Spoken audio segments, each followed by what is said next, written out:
안녕하세요, 이란쌤입니다. 이번 영상은 평소랑 좀 다른 제 인생 이야기인데요. 제가 공대를 졸업하고 또 직장 생활을 하다가 교사가 되기까지 과정에 대해서 한번 이야기를 해보려고 합니다.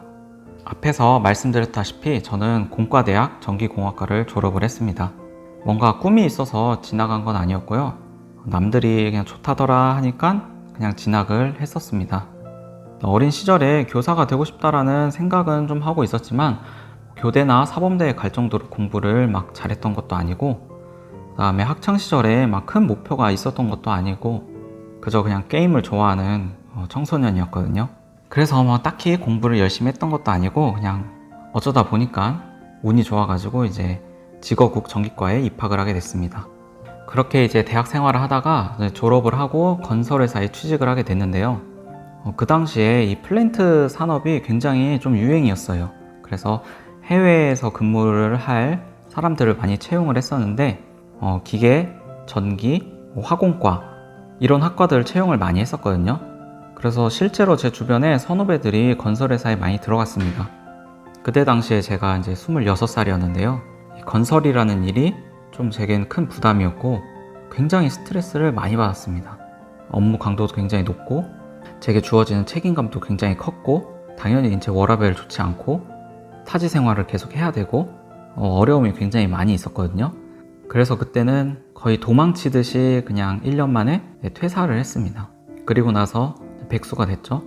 그때 절대 사기업은 가지 말아야지라는 결심을 하고 공기업 취직을 준비를 했었죠.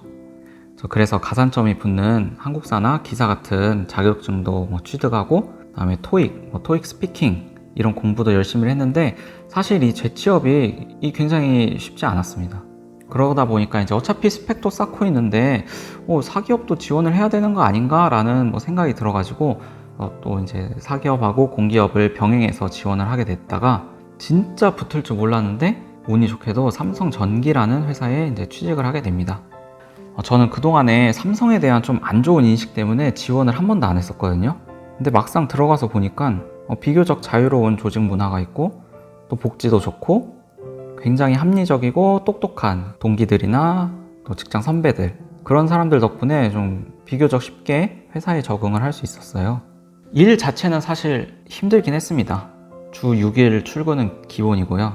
매일마다 야근하고 일은 해도 끝이 없고 또 스트레스 받는 일도 자주 일어나고, 그래도 이제 연구개발이라는 제 직무에 대한 재미와 보람 같은 게 많아가지고 만족을 하면서 이제 회사 생활을 하고 있었거든요.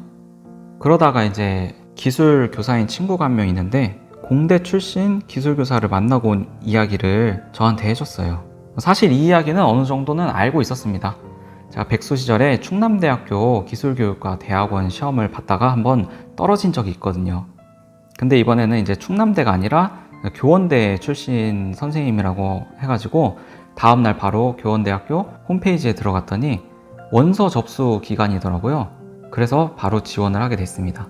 근데 이게 아무나 지원을 할 수 있는 건 아니에요.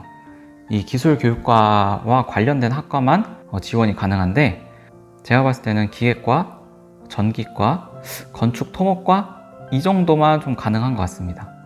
기술교육 커리큘럼이랑 관련이 있는 그런 학과들, 그렇게 이제 회사 몰래 주말에 가서 면접도 보고 나중에 결과를 들어보니까 이제 최종 합격을 했다는 거예요. 그때 저처럼 이제 일반인은 저희 과에서 제가 혼자 붙었거든요. 그때 고민을 많이 했죠. 그 당시 제가 30대 초반이었는데 지금 잘 다니고 있는 직장을 그만둬야 되나? 돈을 못 버는데 생활비나 학비 같은 거 어떻게 하지? 또 내가 가서 교직이수를 한다고 해도 임용고시를 합격한다는 보장이 없잖아요. 그런 생각들 때문에 고민을 정말 많이 했습니다. 그러니까 돈이나 나이를 생각하면은 당연히 교직을 포기하는 게 맞았던 것 같은데 저는 그래도 회사를 포기를 했습니다. 확실히 제가 제 지식이나 노하우 같은 것을 다른 사람에게 공유하고 나누는 것을 좀 좋아했거든요. 그러니까 제가 직장 생활을 하면서도 온라인에서 취업 멘토링을 계속 진행을 했었고, 오프라인에서도 취준생을 대상으로 면접 코칭이나 자소서 첨삭 같은 일을 무료로 했었습니다. 그런 것에서 제가 보람을 많이 느꼈고 또 그런 자료를 준비하는 게 재미가 있었거든요. 그래서 교사라는 업이 제 적성이나 제가 하고 싶은 일이었기도 했고, 또 굉장히 치열한 직장 생활보다는 조금 비경쟁적인 공무원 문화가 성격에는 더 맞다고 생각을 했어요. 사기업은 어찌됐든 내가 좀 돋보여야 되고 남을 이겨야 살아남는 게 현실이니까요. 저는 이런 것에 대한 거부감이 굉장히 심했습니다. 그렇게 이제 퇴사를 결심을 하고 한국교원대에서 석사 과정 2년을 밟으면서 교직 이수하고 이제 전공 수업을 이제 병행을 했고, 이제 임용고시에 합격해가지고 지금 이렇게 교사 생활을 하고 있습니다.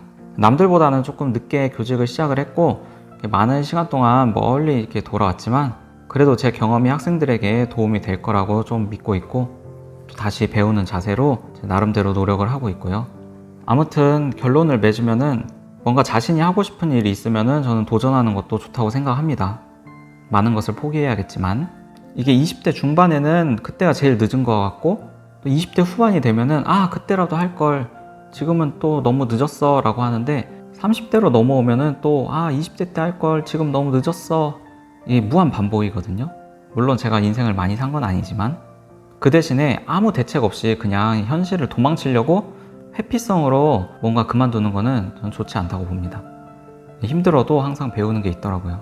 그래서 요즘은 일을 하는 직장인도 취직을 준비하는 취준생도 공부를 하는 학생도 전부 다 어려운 시기인 것 같아요. 그래서 제 영상을 시청해주시는 학생분들, 취준생분들, 직장인분들 모두 계신 자리에서 화이팅 하시고 건강 잘 챙기시고 결국엔 다 잘 될 거라는 믿음을 가지고 좋은 하루하루 보내시길 바랍니다. 오늘도 시청해주셔서 감사합니다.